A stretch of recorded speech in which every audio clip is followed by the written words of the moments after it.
আল্লাহর বান্দি বাজার বিছানার মধ্যে বসা ছিলেন। এইবার কাজী আবু বক্করকে বুকের সঙ্গে জড়ায়া ধরে ডাক দেয়া বলে, স্বামী গো, আমার আব্বা বলে গেছে আপনার নাম নিশ্চয় কাজী আবু বক্কর। বলে, হ্যাঁ আমার নাম কাজী আবু বক্কর। আল্লাহর বান্দি ডাক দেয়া বলে, ও স্বামী গো, আব্বা যখন জীবিত ছিল বারবার আমাকে বলতো, রে মা, ওই জান্নাতি যুবক আবু বক্করকে যদি আমি পাইতাম তাহলে আবু বক্করের সঙ্গে তোমার বিবাহ দিতাম। আমানতদারি একজন যুবক, দেখেন আমানত ফিরিয়ে দিছে আল্লাহ রাব্বুল আলামিন। দেখেন ওই যে হাতটা ফিরিয়ে দিছে, এই হাত তার বিবির গলাতে পরায়া দিয়া আল্লাহ রাব্বুল আলামিন তার কাছে আবার ফিরিয়ে দিছে। সুবহানাল্লাহ।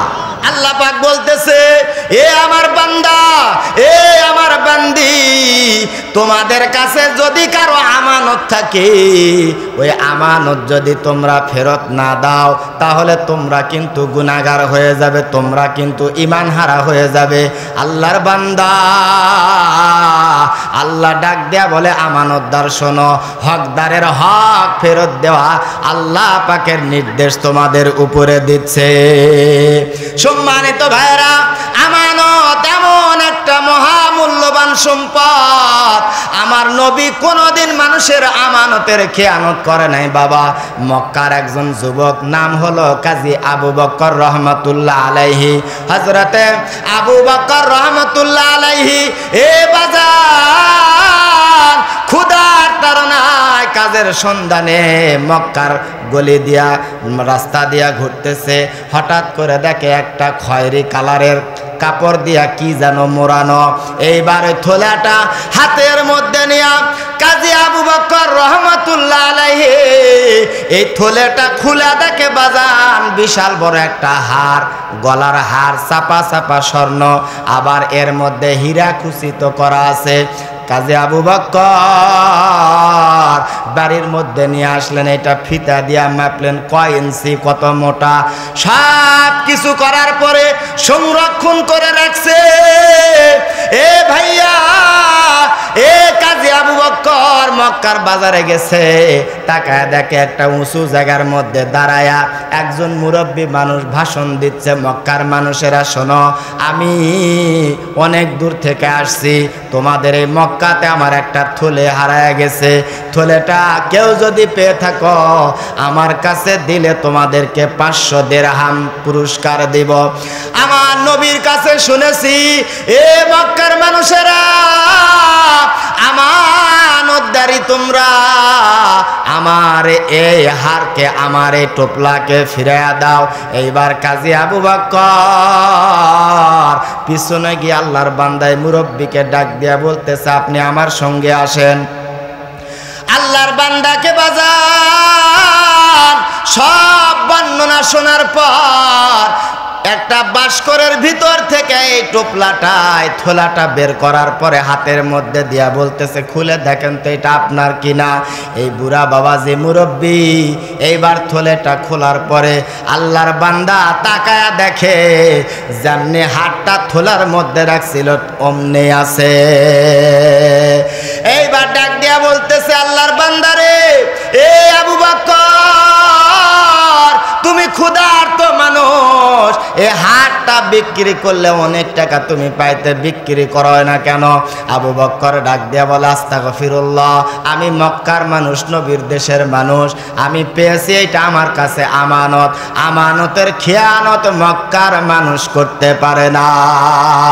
এইবার আল্লাহর বান্দা মুরব্বী 500 দিরহাম একটা টুপলার মধ্যে বান্দা হযরতে আবু বক্করের কাছে যখন দিছে, হযরতে কাজী আবু বক্কর ডাক দিয়া বলে, না না, আমি পুরস্কার নিতে চাই না। বলে, আল্লাহ রাব্বুল আলামিন হাসরের ময়দান যখন কায়েম হয়ে যাবে, কাজী আবু বক্কর ডাক দিয়া বলে, আল্লাহর কাছ থেকে আমি পুরস্কার হিসাবে জান্নাতে যেতে চাব। প্রিয় ভাইরা আমার, কাজী আবু বক্কর রহমতুল্লাহ আলাইহি বসে আছে। এই বুড়া মানুষ, মুরব্বী মানুষ কিছু দূর যায়, আবার কাজী আবু বক্করের দিকে তাকায়, আল্লাহর বান্দা ডাক দেয়া বলে, আমার দিকে আপনি বারবার কেন তাকান? এই বুড়া লোকটা ডাক দেয়া বলে, রে জান্নাতি একটা যুবকের চেহারা আমি দেখতেছি, বাড়ির মধ্যে গেলে আর দেখতে পাবো না।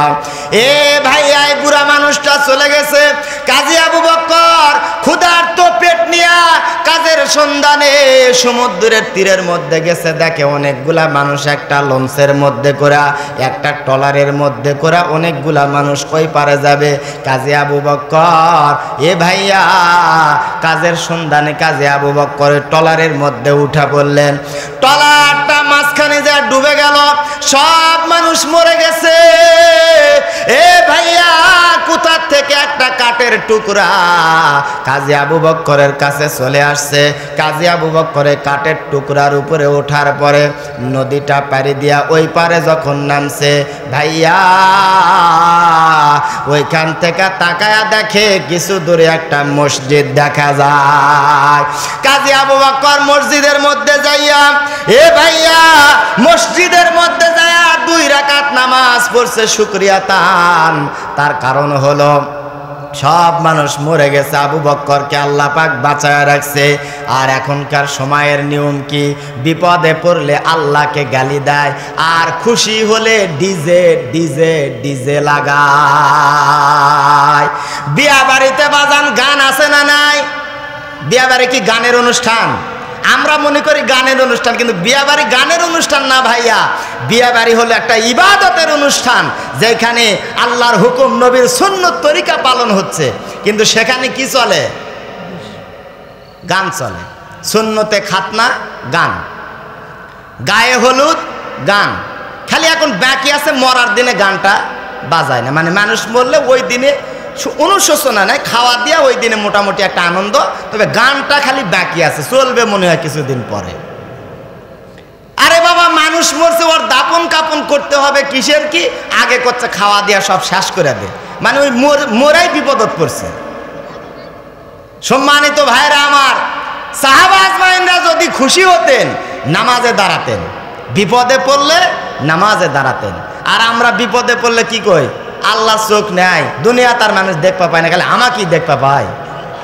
আবার খুশি হলে দেখেন গান আর গান, গান আর গান, কি যে একটা অবস্থা বাড়ে। আল্লাহর বান্দা কাজী আবু বকর মসজিদের মধ্যে 2 রাকাত নামাজ পড়ার পরে আল্লাহর বান্দা বারিন্দার মধ্যে বসে থেকে কোরআনুল কারীমের তেলাওয়াত করতেছে। ভাইয়া, ওই এলাকার মানুষজন দেখতেছে এত সুন্দর কোরআনকে তেলাওয়াত করে। কিছু মানুষ দৌড় দিয়ে আসলেন, তাকায় দেখে একজন যুবক মানুষ কি সুন্দর করে কোরআন তেলাওয়াত করে রে। আর এখনকার যুবকেরা কোরআন পড়া জানে না, খালি free fire free fire free fire. মাহফিলে যাচ্ছি, দেখি 5-6 জন মিলা জামাতের সাথে ফ্রি ফায়ার খেলতেছে। তো ঘাড়ে হাত দিয়া করলাম, এই ও দেখলই না যে আজরাইল না হুজুর, এটা কোষা টিপা চলে যাচ্ছে ফেসবুক শরীফ, ফ্রি ফায়ার খেলতেছে, কোরআন পড়া জানে না। প্রিয় ভাইরা আমার, এখনকার মহিলারা কোরআন পড়া জানে না।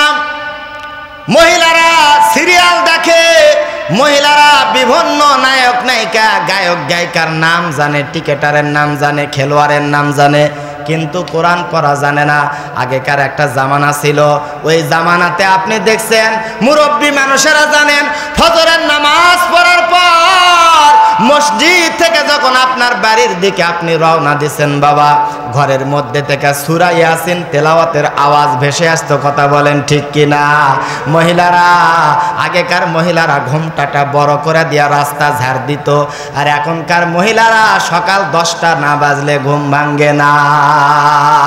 সাহেব গেছে বাবা চাকরি করে অফিসের মধ্যে, বিবি ডাক দিয়া বলে একা থাকা ভালো লাগে না, বড় একটা মোবাইল কিনা দিছে, মোবাইলের মধ্যে ওয়াইফাই ইন্টারনেট কানেক্ট করে দিছে।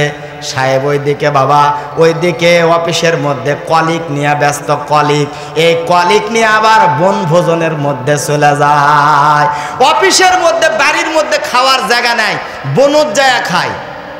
এ ভাই আছে না, নাম দিছে বনভোজন। কিরে বাবা, খাওয়ার জায়গা কি ঘরত নাই? ওই বনুর জায়গা খাওয়া লাগবে কিসের জন্য? তুমি কি কুত্তা না শিয়াল নাকি? এখন আবার চলতেছে শিক্ষা সফর। আমাদের কিছু কথা বলি। কিছু কিছু মাদ্রাসাতে এখন শিক্ষা সফর হচ্ছে। শিক্ষা সফরের আমি বিরোধিতা করি না। প্রিয় ভাইরা, শিক্ষা সফর আপনি ছাত্রদেরকে নিয়ে করেন। কোথায় আপনি যাচ্ছেন? পার্কে। পার্কে কি শিখবে? পার্কে কি শিক্ষা আছে বলেন? একটা মাদ্রাসার ছাত্রকে নিয়ে যখন ওই শিশু পার্কে, বিভিন্ন পার্কে যখন আপনি যাচ্ছেন, ওই ছাত্র আপনার সামনে কোনো খারাপ কোনো কাজ ভয়ে করতে পারতেছে না, কিন্তু মনে মনে চিন্তা করতেছে এইবার হুজুরের সামনে এসে যা হলো হলো, এরপরে এবার হুজুরের সাথে আর আসবো না, আমি একাই আসা যা করার আমি করে থিয়া চলে যাবো। শিক্ষা সফর তো সেখানেই হবে যেখানে গেলে একটা ছাত্রর এলেমের জজবা বাড়বে, যেখানে গেলে বড় বড় আল্লাহওয়ালাকে দেখে ওর জজবা বাড়বে, এর নাম হলো শিক্ষা সফর। এই যে গতকাল আমার মাহফিল ছিল দিনের বেলা দিনাজপুরে মাহফিল ছিল আপনার পাকুরিয়া পাথর খুনির কাছে। ওখান থেকে আমি আসলাম, ওই ফুলবাড়িতে আপনার গেটটা নামলো, ট্রেন লাইনের গেটটা নামলো, ওখানে দাঁড়ায় আছি, দেখতেছি বাসের মধ্যে ভাইরা যুবক যুবক ছেলে, গায়ের মধ্যে কোনো জামা কাপড় নাই, যুবক ছেলে বাসের মধ্যে শিক্ষা সফরে গেছে। এমন কিছু গান, এমন কিছু ডানি ছড়া দিচ্ছে, মনে হয় যে বাসের ছাদ উড়ায় যায় কিনা আল্লাহ জানে। এর নাম হলো শিক্ষা সফর। কি শিখলো ও? এ পার্কে যা স্বপ্নপুরীতে কি শিখে? ওখানে কি আছে? বুখারী শরীফ আছে, তিরমিজি শরীফ আছে, না কোনো বড় আল্লাহর কুতুব ওখানে বসে আছে? কিচ্ছু নাই। এখানে নোংরামি ছাড়া আর কিচ্ছু না।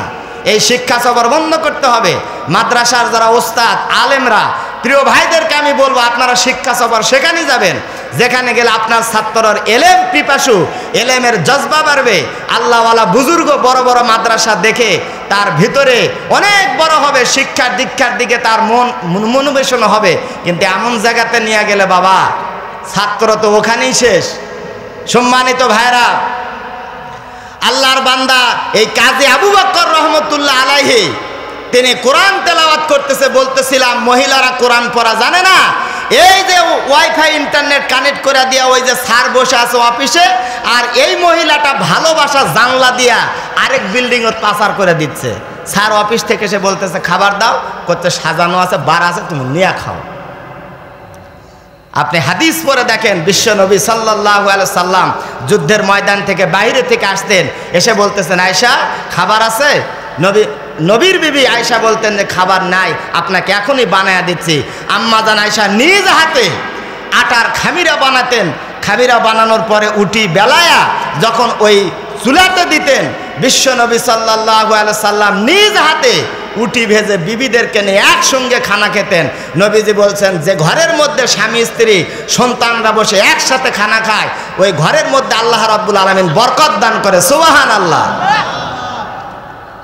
সম্মানিত ভাইরা আমার, বন্ধুগণ, কাজী আবু বকর রহমতুল্লাহ আলাইহি মসজিদের বারান্দার মধ্যে বাজান রে কোরআন তেলাওয়াত করতেছে। এ ভাইয়া, এলাকার লোকজন এসে ডাক দিয়া বললেন, আল্লাহর বান্দারে, আজ 3 মাস হলো আমাদের মসজিদের ইমাম মারা গেছে। এ আল্লাহর বান্দা, আপনার কণ্ঠটা শুনে আমাদের দিল ঠান্ডা হয়ে গেছে। আজকের থেকে আপনি আমাদের মসজিদের ইমাম খতিব হয়ে যান। 3 বেলা খাবার দিব আর আপনাকে টাকা দিব মাস শেষে বেতন। কাজী আবু বকর শুকরিয়া আদায় করলেন। দীর্ঘ সময় পর এলাকার লোকজন ডাক দিয়া বললেন, ইমাম সাহেব, আপনাকে আমরা বিবাহ দিতে চাই। কাজী আবু বকর ডাক দিয়া বলে, আমার তো কোনো চাল নাই, চুলা নাই, আপনাদের বাড়িতে খাই। কাজী আবু বকরের কথা শুনে আল্লাহর বান্দারা ডাক দিয়া বলে, হুজুর, আমাদের এলাকার একজন ধনী মহিলা আছে, তার বাবা মারা গেছে, ওই মহিলার সঙ্গে আপনার বিবাহ দিতে চাই। মহিলাটা নেককার পরহেজগার। এ ভাইয়া, ওই মহিলার সঙ্গে আবু বকরের বিবাহ সম্পন্ন করা হলো। এ বাজান, কাজী আবু বকর রহমতুল্লাহ আলাইহি বাজান রে বাসর ঘরের মধ্যে গেছে। বাসর ঘরের মধ্যে যায়া নতুন এই সুন্দরী বিবির দিকে না তাকায়া আল্লাহর বান্দা গলার হারের মধ্যে তাকায় আছে। জোরে কোন মারহাবা। আল্লাহর বান্দি বাজান এইবার ডাক দিয়া বললেন, এ এলাকার মানুষেরা, এলাকার মানুষদের কাছে আমি শুনছিলাম আপনি নাকি একজন ইমানদার, আপনি নাকি একজন সৎ মানুষ, ভালো মানুষ, খুব পরহেজগার মানুষ। ও স্বামী, আপনি যে আমার চেহারার দিকে না তাকায় আমার গলার হারের মধ্যে তাকায় আছেন, আমি বুঝতে পারছি। ও স্বামী, আমি বুঝতে পারছি। হযরতে কাজী আবু বকর ডাক দিয়া বলে, তোমার অন্তরের মধ্যে কি জল্পনা কল্পনা হচ্ছে আমিও জানি। বলে, বলেন তো দেখি।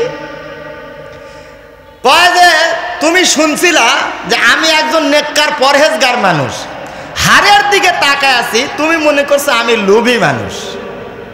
এ বিবি শোনো, এই দেখতে ঠিক একই রকমের এরকম একটা হার আমি মক্কার বাজারে আমি পাইছিলাম।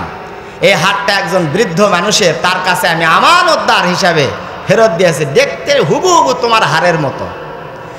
আল্লাহর বান্দি বাজার বিছানার মধ্যে বসা ছিলেন। এইবার কাজী আবু বক্করকে বুকের সঙ্গে জড়ায়া ধরে ডাক দেয়া বলে, স্বামী গো, আমার আব্বা বলে গেছে আপনার নাম নিশ্চয় কাজী আবু বক্কর। বলে, হ্যাঁ আমার নাম কাজী আবু বক্কর। আল্লাহর বান্দি ডাক দেয়া বলে, ও স্বামী গো, আব্বা যখন জীবিত ছিল বারবার আমাকে বলতো, রে মা, ওই জান্নাতি যুবক আবু বক্করকে যদি আমি পাইতাম তাহলে আবু বক্করের সঙ্গে তোমার বিবাহ দিতাম। আমানতদারী একজন যুবক, দেখেন আমানত ফিরিয়ে দিছে আল্লাহ রাব্বুল আলামিন। দেখেন ওই যে হাতটা ফিরিয়ে দিছে, এই হাত তার বিবির গলাতে পরায়া দিয়া আল্লাহ রাব্বুল আলামিন তার কাছে আবার ফিরিয়ে দিছে। সুবহানাল্লাহ।